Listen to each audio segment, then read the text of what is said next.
Welcome to Talking Business, a podcast produced in Melbourne, Australia. The podcast is available on the Acast site, my own website, the Apple Podcast Store, or wherever you go to get your podcasts.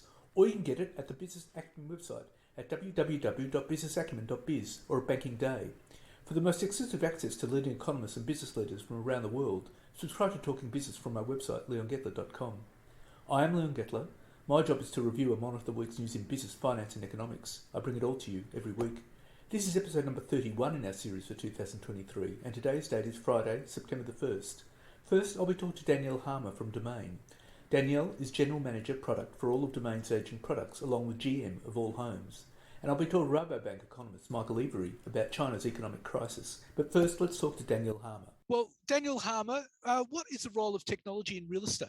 Today, compared to probably 20 years ago, it plays a very significant role in marketing a property in just the way that real estate agents actually interact with vendors and sell houses. And without it, would be, in a very different old world where we would just list houses in newspapers and hope for the best. But it is just immense technology and growing at an incredible pace. A ton of investment is going into prop tech, into portals, into all sorts of technology that really service the real estate industry in Australia. So it's a huge space.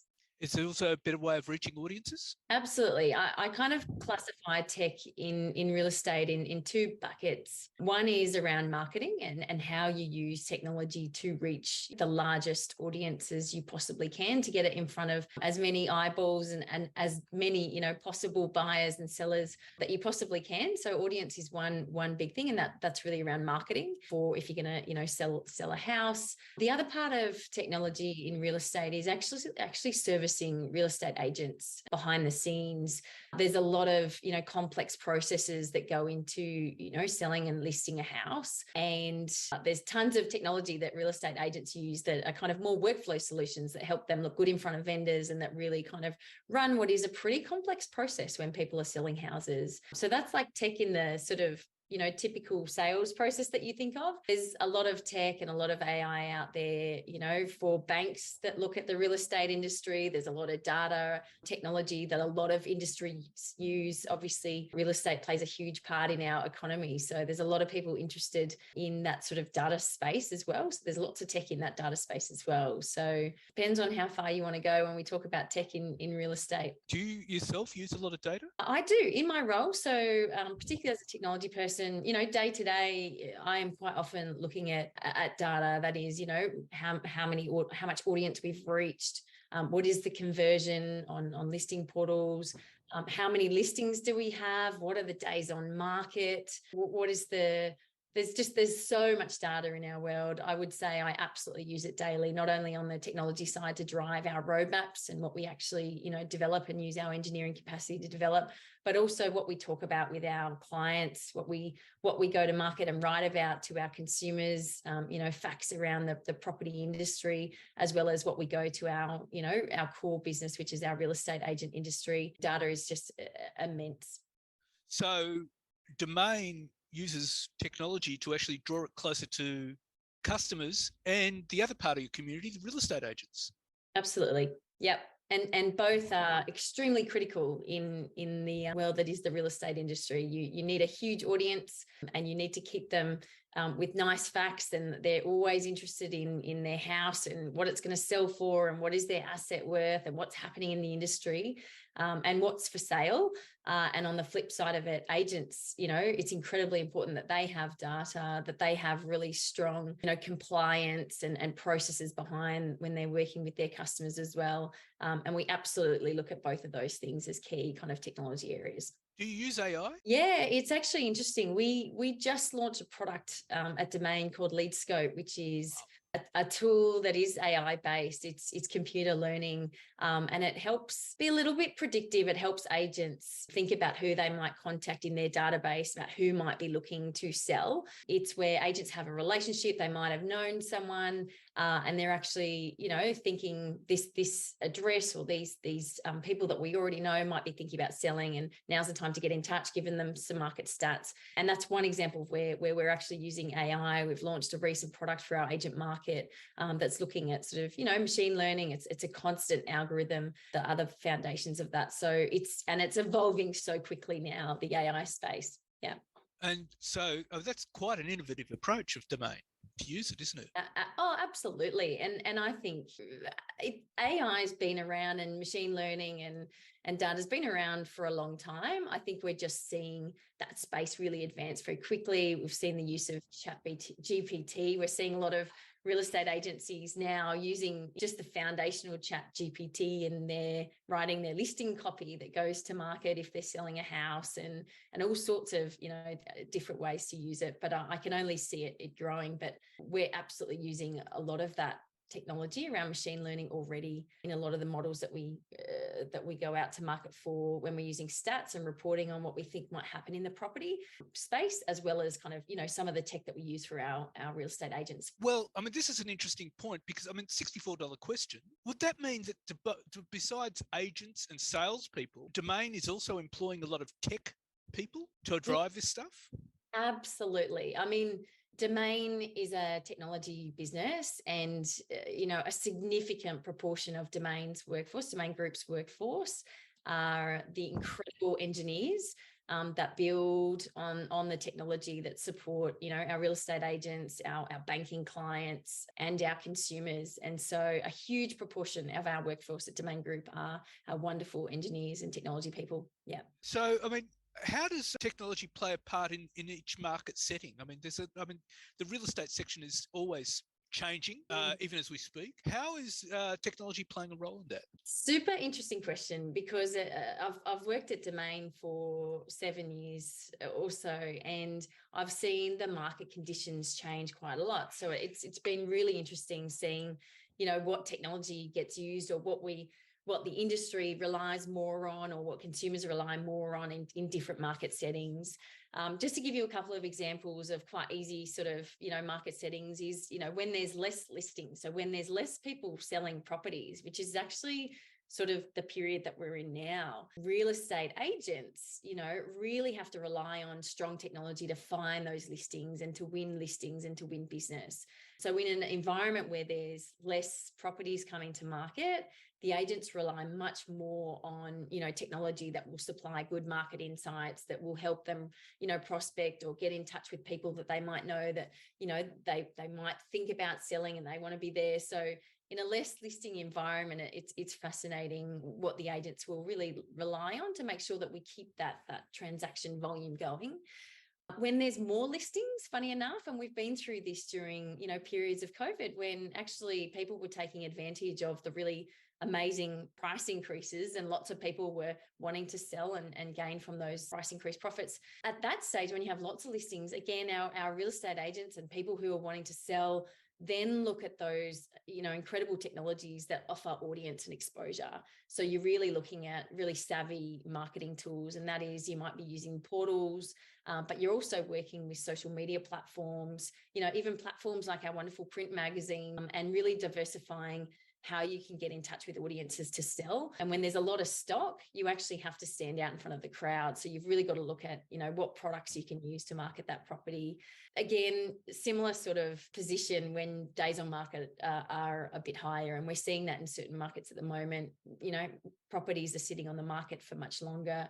And so again, agents and sellers will really look to marketing solutions that get them maybe in front of a much wider audience than they may traditionally have. So how do they get that out on the different platforms? Another example is when, again, when you've got a lot of people inspecting. We had this during COVID. We had a lot of interest in property. Interest rates were so low that everyone, wanted to get into the property market. Just managing check-ins. So that we have technology. We have a product at Domain, which is called Home Pass, where you're checking people in the door quite quickly and efficiently, and you can really distinguish, which one you think might actually buy, who do you want to get in contact with first, and even things that make that process more efficient when you've got a lot of people through the door.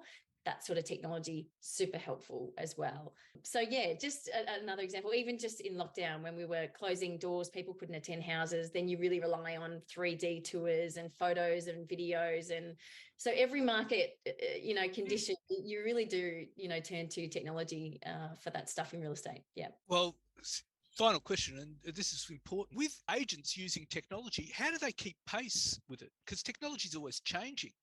It is. And I think that's a challenge for, the 10,000 odd agencies that we have across Australia. Some of the things they have to think about are things like, does the technology that I'm choosing today, does it scale? Does the pricing, are we pricing at a listing or a license level as a subscription? Am I locked in? Is it compliant? So we have a lot of issues in Australia, particularly with real estate agencies and consumers and almost any industry actually, where you're collecting, you might be collecting ID data, at an auction where you have to bid for the house, or you might be collecting payment details. So you need technology that is compliant. If you're going to be collecting this, it needs to be safe from a cyber perspective. And, does it have strong integration? So a lot of prop tech coming out today, and there's about 380 prop tech companies in Australia and a lot of investment in that space. So agencies have a lot to choose from, but does it integrate well? Are you choosing something that stands on its own and the data doesn't speak anywhere? You can't log in to this, does it integrate well with other platforms? Because the process, is quite sophisticated and you want that really smooth process so that agents look really amazing in front of their clients. So yeah, if I had to be giving some advice on an agency choosing different technology to use, then, you're going for scalability, you're going for integrations, you're going for compliance and cybersecurity, and something, will survive the distance in the technology space. But yeah, it's really difficult. There's a lot of moving pieces, and agencies traditionally want to choose technology that will get them ahead, that will make them, look better than maybe their old friend down the road, and make them look better in front of their clients. It's a really interesting space. Well, Danielle, that's all fascinating, and I'm sure agents will be listening to that with rapt fascination. Thank you very much for your time. Oh, no worries, Leon. Thank you so much for having me. And now let's talk to Rabobank economist Michael Every. Well, Michael, China's economic picture looks pretty bad. Bank loans have plunged to a 14-year low last month. Deflation is setting in, exports are contracting, and unemployment is rising. What's your view about this? Well, I'm not surprised. Regular listeners will know I've been nothing but bearish on China's economic prospects for a very long time. And a lot of those chickens are now coming home to roost. I think the important thing to recognize is that exactly the same reasons that led me to be bearish when everyone else who didn't bother analyzing it properly was bullish also make clear that there's no easy way out of this. So it's not just the case that, yeah, okay, it's bad now, we were wrong, but don't worry, they'll cut interest rates or they'll spend a bit more money and then everything will pick up again. That simply isn't the case. Structurally, they've really run into a brick wall, and it's extremely difficult to postulate a realistic political economy response that can A, get them out of this relatively painlessly and quickly, and B, doesn't have deleterious effects on the rest of the global economy if they do. What's been the response so far? Very little. I mean, mainly in the realm of monetary policy, where interest rates are going down rather than up. But that doesn't really matter in China because, number one, they're already in what we call a liquidity trap, where everyone has just so much debt. And I mean, everyone in China has so much debt that you lower the cost of borrowing. It makes it easier to service the debt. Nobody wants to borrow any more to do anything new. So maybe you can carry your existing loans, maybe you can refinance them, but you certainly don't borrow any more money to do anything new. So there's no growth. That's the best case scenario. But interest rates in China were already very politicized and didn't necessarily reflect the rate that you saw on the screen. If you're an important firm, you could certainly get subsidies and a de facto borrowing rate, which was lower than what you saw. So in the realm of monetary policy alone, they are where the Western world was 5 years ago, where interest rates were incredibly low. And, in Australia's case, heading towards where they were during COVID when they were shockingly low. But in this case, it's not generating any kind of response because there's no further bubble left to blow with those lower rates. One of the issues that you and I discussed was the lack of consumer oomph in China's economy. No one was buying anything. What are they doing about that? Not a lot. They're talking a lot.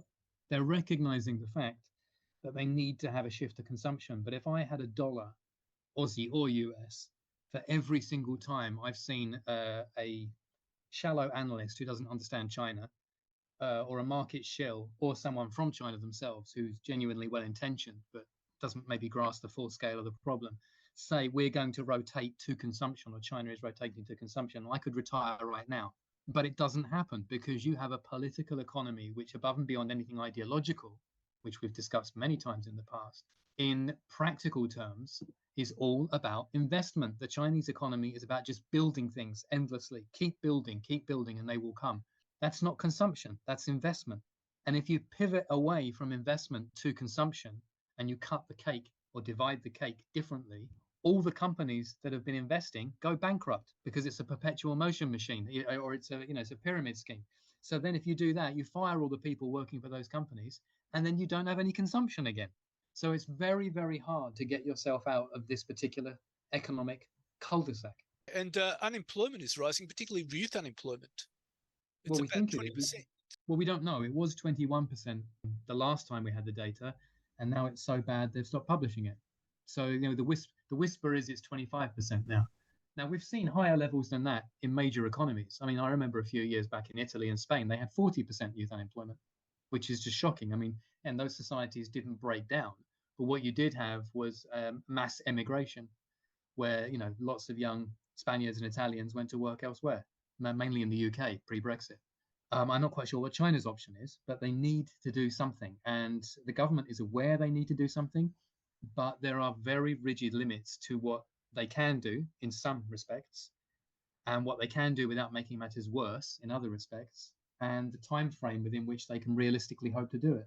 Isn't that a risk for Xi Jinping in terms of possible social contagion? Well, I mean, I think China is very, very carefully, it's a very regimented society, shall we say. The government spends, I'm sure, more on internal security than it does on external defense spending, and is very, very well aware of what people are and aren't thinking and saying due to the way that their social credit system and social media system is set up.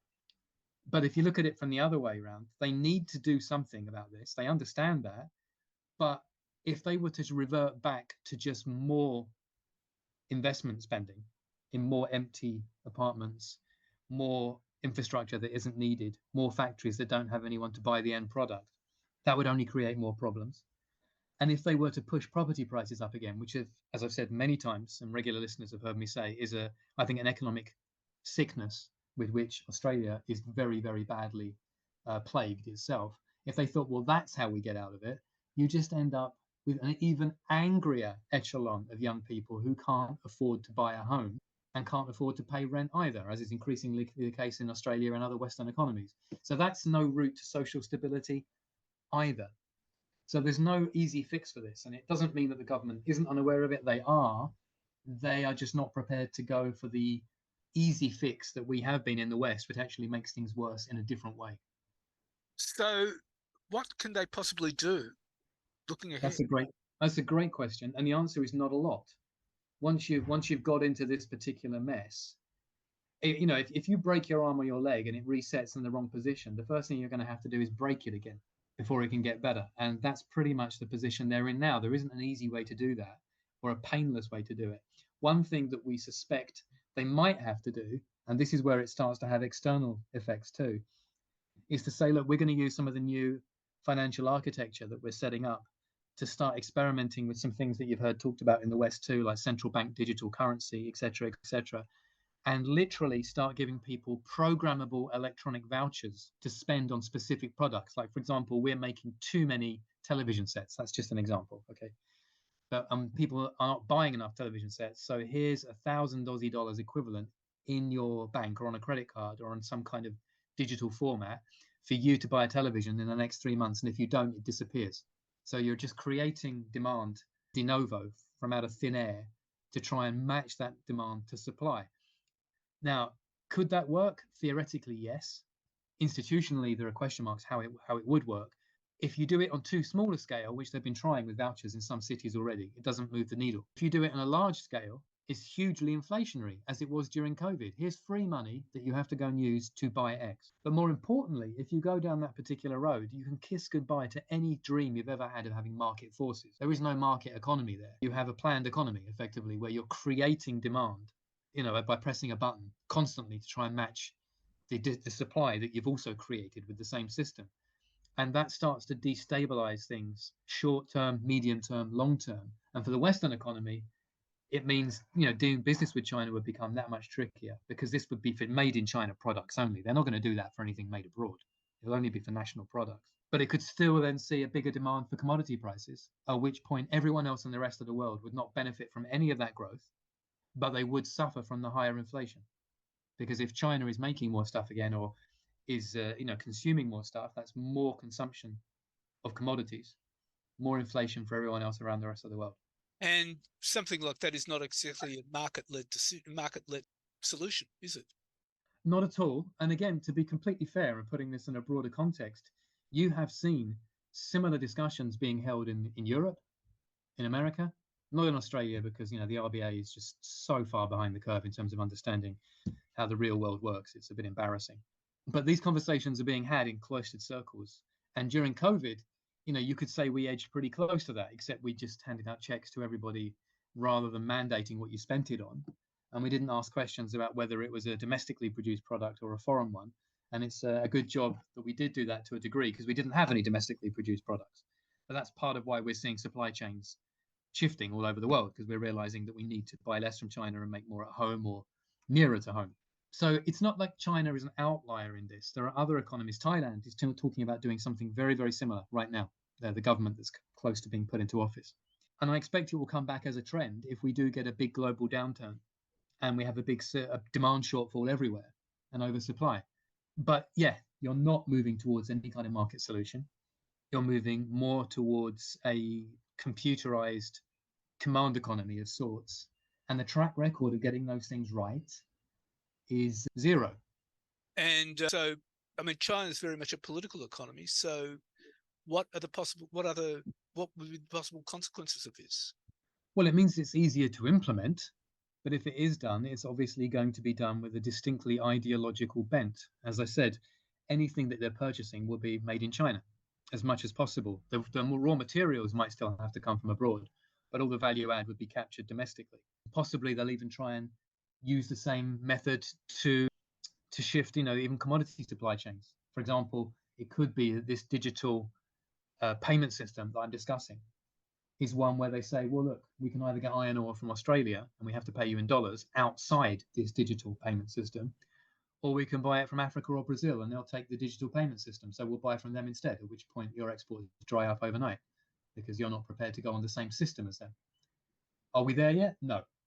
Are we heading towards that when the data get worse and worse like this and decisions have to be made that are increasingly existential? Yes. And it would be very naive not to see that. And those decisions will be made without any clear solution in mind in that case. Well, it will be an ideological one, which is national security bound, and which again is being echoed all around the world. It will be one based on trying to move towards more consumption, but of course that will still be inflationary if you're not cutting back on investment at the same time. And it will, I think almost inevitably end up with a broader decoupling of China from the rest of the world economy, because the only way to get it more integrated would be to say, look, here's a stimulus package like what everyone else did during COVID, but we want to encourage you to go on holiday to Australia, or we want you to encourage you to, buy a pair of UGG boots, or, buy products from the rest of the world to integrate with them more deeply. And we'll get a consumer boom, but we'll also get imports on the other side of that. And the chances of that happening are zero. So it will accentuate a decoupling within China and other people mirroring it back the other way. Well, Michael, that's all sobering thoughts. And thank you very much for your time. You're very welcome. So what's happening in the news? Well, data from the Australian Bureau of Statistics showed that the July monthly consumer price indicator, CPI, cooled to 4.9% from 5.4%. And Qantas Chief Executive Alan Joyce must have known that the hastily convened Senate Select Committee into the cost of living would turn out to be a cross between a circus and a show trial. But that didn't stop him sticking his hand out. Airfares are coming down, Joyce said, but they could fall faster if a national carrier got a little more help from the government. Regulations to bring down airport fees would help. Oh, and taxpayer funds to create a sustainable aviation fuel industry would be nice too. Not surprisingly, the committee, chaired by Liberal Senator Jane Hume, ignored Joyce's pitch. Instead, senators competed to put the heat on the airline boss, frequently expressing frustration with Joyce's attempts to roll out well-worn talking points and pummelling him with questions on everything from competition policy to flight credits to cancellations. Joyce largely kept his cool, even when demanding more time to fully answer questions. But the grilling he copped should serve as a warning to chief executives. As cost of living pressures rise, more business leaders will likely find themselves in the sights of politicians. And as Joyce and the bank of CEOs have been dragged to Canberra for years can attest, it's not fun. But it was under questioning from Labor Senator Tony Sheldon where Joyce was closest to losing his cool. Sheldon, the former National Secretary of the Transport Workers Union, is a long-time enemy of Qantas and pressed hard on how many COVID flight credits Qantas is still holding up. At December 31st, the airline said it was holding $800 million in unused credits from the COVID-19 period that would expire at the end of the year unless flights were booked for travel to the end of 2024. But when it reported last week, the company listed only $370 million worth of credits belonging to Australians in its accounts. Qantas executives conceded to the inquiry that amount did not include unused credits for subsidiary Jetstar or international customers. Mr. Joyce and Jetstar Chief Executive Stephanie Tully admitted that there was at least another $100 billion owed to Jetstar customers, although neither would commit to extending the timeline for using the credits. We're here asking questions about substantial sums of money that is owed to the Australian public overseas and through the Jetstar operations and has not been paid, Senator Sheldon said. You've put an arbitrary deadline of December this year. When people lose that money, the money stays in the pockets of Qantas and Jetstar, and you're seriously telling the Australian public that you don't know how many millions of dollars are involved? Qantas was the most complained about company in Australia in 2022 and 2023, largely because of its flight credits. It is now the subject of a class action lawsuit from Echo Law. Sheldon has history here, but he was right when he said Qantas seemed underprepared for obvious questions about exactly how many credits it's holding. If Monday's questioning is any guide, this issue won't go away while politicians say found a popular stick to whack Qantas with. And it was destined to save money, but it blew out by billions. A plan aimed at saving the nation's businesses time and money has been abandoned by the federal government after an independent review found it would cost almost $3 billion to complete and not be operational until the end of the decade. The overhaul of numerous business and company registers, promised as part of the Morrison government's deregulation agenda in 2019, was originally estimated to cost taxpayers $480 million and be in place by the middle of next year. Instead, a review released on Monday by Assistant Treasurer Stephen Jones found the Modernising Business Registers program had effectively fallen apart due to problems in its original design, the expansion of the program as it was being developed, skyrocketing costs of contractors, plus the pandemic's impact on finding suitably qualified staff. The review, compiled by former CEO of Service New South Wales Damon Rees, found that at least another $2 billion of taxpayers' money would need to be spent on the program, describe even that expenditure as a high-risk undertaking. It would not be completely in place until 2029. And company directors rallying behind an Indigenous voice in Parliament say the Yes campaign needs a sharper message for voters about the benefits of the proposed advisory body, or risk the nation taking a step backwards on reconciliation. More than 450 directors have joined forces to encourage Australians to vote yes in the Indigenous Voice to Parliament referendum, calling constitutional recognition a critical step towards a more inclusive Australia. With a $130,000 war chest on hand, the group, organised by Ming Long, a director of Telstra and IFM Investors, and Nora Scheinkestel, who sits on the Westpac and Origin Energy boards, have placed full-page advertisements advocating a yes vote in national newspapers. The 469-strong group, which also includes directors Cheryl Heyman, Tinashe Kamangira and Nicolette Rubinstein, will not be part of the official Yes campaign, but hope to get their message out through advertising and word of mouth. And questions are being raised about Fortescue Metals after news that its chief executive, Fiona Hick, is leaving the iron ore miner just 6 months after taking on the top role, the latest in a wave of high-level resignations. After just 6 months in the role, the former Woodside top executive was gone by mutual agreement of the board, led by Chairman Forrest on Sunday. Hick had attended Saturday night's gala event in the Pilbara, the 20th anniversary of Fortescue's Pilbara operations. However, 24 hours later, she was airbrushed from history, no longer in the published annual report as CEO or other financial documents, except for several notes in the remuneration report. Was she pushed? Did she jump? Is this a failure of the top-heavy leadership that led to her sharing power with Forrest as executive chairman and Mark Hutchinson as CEO of the company's green, hydrogen-focused Fortescue Future Industries division? Hick was paid $2.2 million in the period up to the end of June.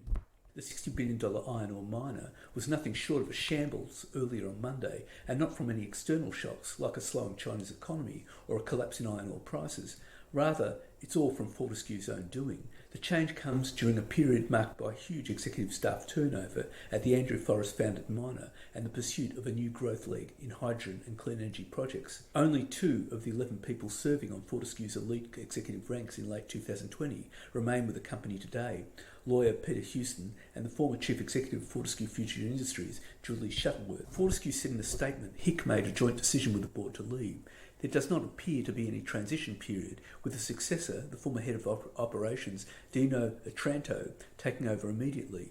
Otranto is very highly regarded inside Fortescue, but the lack of explanation of HIC's departure and the attempt to spin Otranto's appointment as planned is frankly an insult to investors, as analysts led by Goldman Sachs' Paul Young rightly told Hutchinson. Analysts quizzed Fortescue on the reasons for the high-level change, only to be told it was a planned move and part of an expedited appointment. The changes at the top of Fortescue were announced on Monday, shortly before the company delivered its weakest annual profit in 3 years, dropping 23%. This comes at a time when the ownership structure of Fortescue, with the separation of Andrew Forrest from his wife Nicola, Australia's wealthiest couple, was made public in July. The Forrest said at the time their decision to live apart would not affect their shared philanthropic or business interests, which includes more than a 1/3 stake in Fortescue. And a record 1.5 million Australians were at risk of mortgage stress in the 3 months to July, as a growing number of home loan borrowers grappled with making ends meet due to the sharpest cash rate increases in decades. New research by Roy Morgan shows that compared to a year earlier, 642,000 more Australians were paying between 25 and 45% of their income into their home loan, putting more at risk of financial stress than even during the global financial crisis.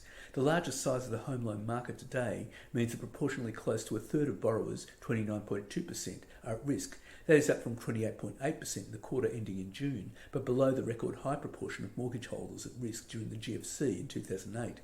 Those considered extremely at risk had increased to 1 million or 20.3%, significantly above the 15-year average of 15.4%, the researchers said. A separate report by S&P Global Ratings on Monday said rising interest rates and cost of living pressures had pushed overdue mortgage repayments slightly higher during the second quarter of 2023. And while most borrowers appear to be managing the confluence of financial pressures, the ratings agency said mortgage arrears would continue rising for months to come and would not peak until next year, when the total impact of 12 interest rate rises hit home. And an underwhelming reporting season points to a deeper fall in earnings and a slower rebound than previously expected, even though the economy held up a bit better than expected in the year to June. While there's hope of easier comparisons ahead for the retail sector, the main takeaways from reporting season are that while revenues have been stronger than expected, corporates haven't done enough to control costs, the earnings outlook has worsened, and the market isn't overly cheap. That leaves it vulnerable to jitters over the outlook for US interest rates or China's economy. Weak guidance has led analysts to lower their expectations by more than usual for the current financial year. Analysts have cut their expectation for financial 2024 profits by a ratio of 2 to 1. The consensus now is a 5.7% fall, down from minus 0.8% a month ago and plus 0.7% 6 months ago. Even after accounting for a positive translation effect from a hefty 4.7% fall in the exchange rate this month, the fall in the consensus estimate has exceeded the normal downgrade during reporting season, according to MST's Hassan Tevfik. It comes amid persistent broad domestic cost pressures, which have been the most prevalent headache for companies this profit season. Across sectors, management teams are pointing to the cost growth they're seeing from labour, rent, energy, transport and technology spend, said UBS equity strategist Richard Schellberg. Broad stickiness in cost inflation that we saw in company results maps with recent business survey data and suggests that input cost pressures will likely remain elevated. Cost pressures that companies continue to face are still largely being passed on to customers, allowing companies to defend their profit margins. As was the case in the February result period, telcos and insurers were again able to push through price increases to their customers without harming sales. But without productivity improvements, companies may face a crisis if demand falls away and costs stay elevated, although job cuts are increasingly likely. And the profit reporting season is winding up. Regional Express Holdings, or REX, announced a statutory profit after tax of $14.4 million for the year ended 30th of June, compared to a loss of $46.1 million in the prior corresponding period. Mosaic Brands posted a full-year profit of $1.2 million. Copper and zinc miner 29Metals crashed to a $307 million loss. Allied health business APM said statutory net profit jumped 72% to $158.5 million in financial year 2023. Restaurant Brands NZ, which operates fast food outlets under the KFC, Pizza Hut, Carl's Jr. and Taco Bell brands in New Zealand, Australia and the United States, suffered an 86% slide in net profit after tax to 2.2 million New Zealand dollars, that's 2.03 million Aussie, in the 6 months ended June 30. Earnings before interest, taxes, depreciation and amortisation was reported at $193.7 million, up 15%. After-tax profits at non-bank lender Liberty have died 17% to $181.1 million in financial year 2023 as expense growth outpaced income. Superannuation Administration Share Registry company Link Group tumbled to a bottom line loss of $480 million for the 12 months ended June 30. Fortescue Metals' net profit after tax fell 23% to US $4.8 billion. Maggie Beer Holdings reported a net profit after tax of $462,000 compared with a loss of $12.3 million a year earlier. Artificial intelligence data services company Appen reported a statutory net loss of $43.3 million for the 6 months ended June 30. Global mining tech company Imdex profit fell 22% to $35 million. Dalrymple Bay Infrastructure interim net profit lifted fivefold to $34 million. Online program manager KeyPath Education has reported earnings before interest, tax and amortisation loss of US $9.5 million, that's $14.8 million Aussie, in financial year 2023. Hospitality giant EVT Limited reported its net profit after tax had increased to 99.8% to $106.5 million.